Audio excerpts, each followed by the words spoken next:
Hello दोस्तों, welcome back to FX forever. आज की इस वीडियो में हम करने वाले हैं गोल्ड की नेक्स्ट वीक की प्रिडिक्शन।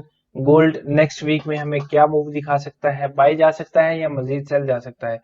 तो वीडियो शुरू करने से पहले अभी तक अगर आपने हमारे चैनल को सब्सक्राइब नहीं किया तो जरूर सब्सक्राइब कर दें ताकि इस तरह की इंफॉर्मेटिव वीडियो आपको मिलती रहे।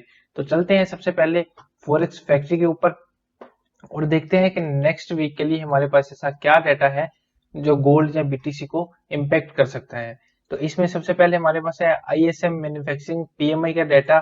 इस डाटा में यूएस की जो बिजनेस की परफॉर्मेंस वगैरह होती है उसके बारे में बताया जाता है। अगर इसका एक्चुअल डाटा एटलीस्ट 50 से ऊपर आता है तो ये यूएस के लिए पॉजिटिव होता है और गोल्ड के लिए नेगेटिव होता है। तो इसके बाद जो नेक्स्ट डाटा है हमारे पास वो है ADP non farm employment change का डाटा, जिसे हम एनएफपी भी कहते हैं। तो एनएफपी में भी हमें यही पता चलता है कि कितनी न्यू जॉब्स बनी है, क्योंकि अगर जॉब्स ज्यादा होंगी तो यूएस की इकोनॉमी स्ट्रांग होगी। इसके बाद हमारे पास है अनएम्प्लॉयमेंट क्लेम का डाटा।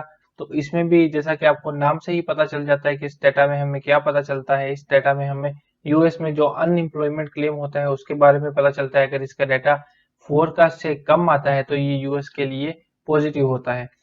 ये थे कुछ डेटा जो नेक्स्ट वीक में गोल्ड एंड बीटीसी को इम्पेक्ट कर सकते हैं।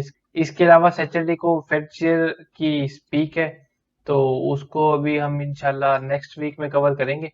देखेंगे कि इनकी स्पीक से मार्केट में क्या इम्पैक्ट आ सकता है। तो बगैर टाइम जाए ये चलते हैं ट्रेडिंग व्यू के ऊपर और देखते हैं टेक्निकली क्या पॉसिबल है, चार्ट से हम क्या प्रिडिक्शन कर सकते हैं। तो सबसे पहले मैं आ गया हूँ डेली के टाइम फ्रेम में। यहाँ पे आप देख सकते हैं कि गोल्ड ऑल टाइम हाई के ऊपर एक बेरिश एंगल्फिंग कैंडल बनी थी। जैसा कि मैंने आपको प्रीवियस फोरकास्ट में बताया था कि जब भी ऑल टाइम हाई के ऊपर, जैसे कि आप यहाँ देख सकते हैं, एक बेरिश एंगल्फिंग बनती है उसके बाद एक अच्छा इम्पैक्ट हमें देखने को, अच्छी करेक्शन देखने को मिल सकती है। बिल्कुल इसी तरह यहाँ पे भी एक बेरिश एंगल्फिंग कैंडल बनी। उसके बाद सेलिंग तो एक्सपेक्टेड थी लेकिन इस एरिया तक एक्सपेक्टेड थी जो ऑलमोस्ट 500 पिप्स बनती है। बहरहाल हम अपने एनालिसिस स्टार्ट करते हैं और सबसे पहले डेली टाइम फ्रेम में ये एरिया है हमारे पास गोल्ड को बाय करने के लिए। लेकिन ऑफ कोर्स गोल्ड को यहाँ तक आने के लिए मजीद 600-700 पिप्स नीचे आना पड़ेगा। तो जो बिल्कुल इतना ज़्यादा आसान भी नहीं है और इतना ज़्यादा मुश्किल भी नहीं है। इसके बाद मैं चलता हूँ 4 आवर में, H4 में देखते हैं जी। तो H4 हमारा यहाँ पे बेरिश हो चुका है।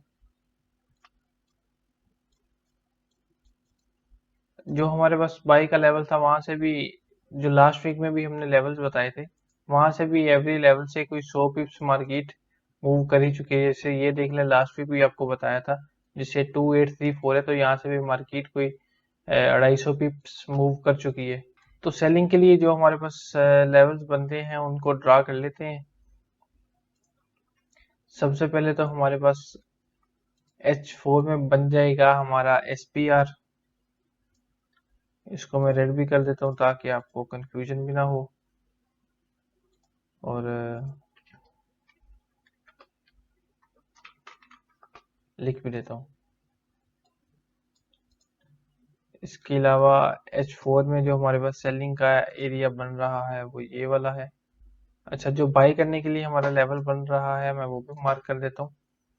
कुछ इस एरिया तक हमें सेल की अपॉर्चुनिटी मिल सकती है। यहाँ से फिर हम बाई की अपॉर्चुनिटी देखेंगे।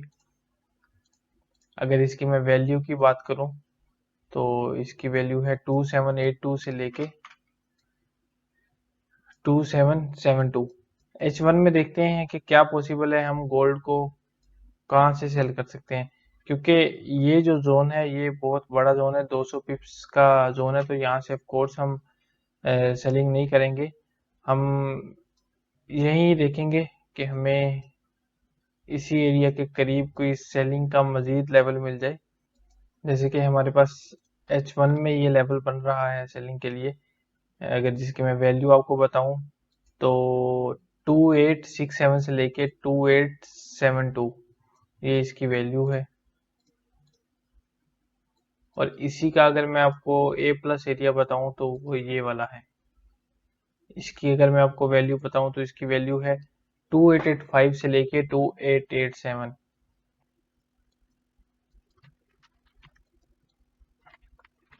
जी, तो H1 में जो सेलिंग के लिए लेवल थे हमारे वो मैं ड्रा कर चुका हूँ यहाँ पे।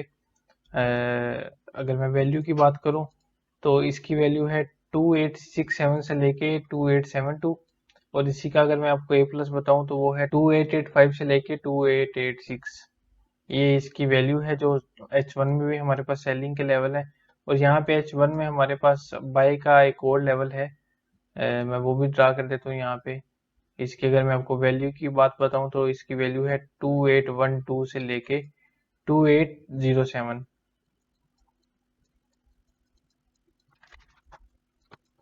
तो अभी मंडे के लिए जो हमारा प्लान होगा ट्रेड का वो कुछ इस तरह से होगा। यहाँ से सेल की अपॉर्चुनिटी देखेंगे इस एरिया से, कुछ इस तरह से हम सेल की अपॉर्चुनिटी देखेंगे मंडे वाले दिन। अगर M15 में ये एरिया ब्रेक हो जाता है और इसकी क्लोजिंग इस लेवल के ऊपर हो जाती है तो फिर इसी के रिटेस्ट से हम इसको 2885 तक बाय भी कर सकते हैं, और फिर मजीद सेलिंग के लिए ये एरिया यूज करेंगे 2885 से लेके 2887। फिर यहाँ से हम एक सेलिंग की अपॉर्चुनिटी देख सकते हैं जिसका टारगेट हमारा 2834 ही होगा। तो गोल्ड में यही लेवल से आपके साथ शेयर कर दिए गए हैं। इसके अलावा बीटीसी में देखते हैं कि बीटीसी में हमें क्या अपॉर्चुनिटी मिल सकती है। तो बीटीसी में जो हमारे पास सेलिंग के लेवल हैं, उनकी वैल्यू अगर मैं आपको बताऊं तो वो है 86087 से लेके 87246। पहला हमारे पास ये लेवल है सेलिंग के लिए, और जो सेकंड वाला है वो है 89300 से लेके 89590। तो ये लेवल हमारा ऑलरेडी टैप हो चुका है। तो आई होप बीटीसी इसी एरिया से ड्रॉप कर देगा, और अगर इस एरिया को ब्रेक कर देता है तो फिर मजीद हम इसको इस एरिया से सेल करेंगे।